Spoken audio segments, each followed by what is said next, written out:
एक मुठी जीरवा नदिया तीरवा बोवली हो। एक मुठी जीरवा नदिया तीरवा बोवली हो। सारा जीरवा ले गईला चोराई छोटी ना नदी। सारा जीरवा ले गईला चोराई छोटी ना नदी। एक मोठा जीरवा नदिया तीरवा बोवली हो। सारा जीरवा जेठनी मोर चोरावे छोटी ना नदी। सारा जीरवा जेठनी मोर चोरावे छोटी ना नदी। अपने चोरावेली दूसरे के बतावेली। अपने चोरावेली दूसरे के बतावे।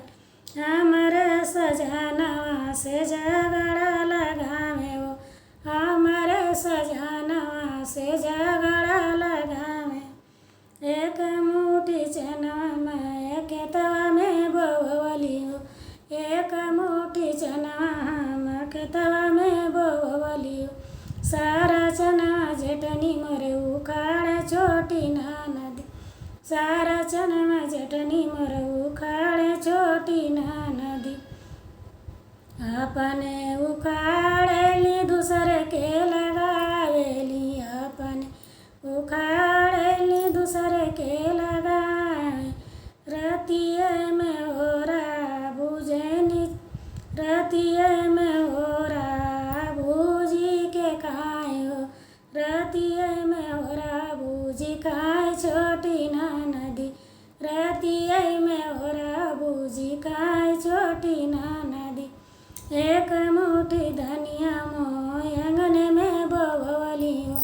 एक मुठी धनिया मैं अंगने में बोवली हो।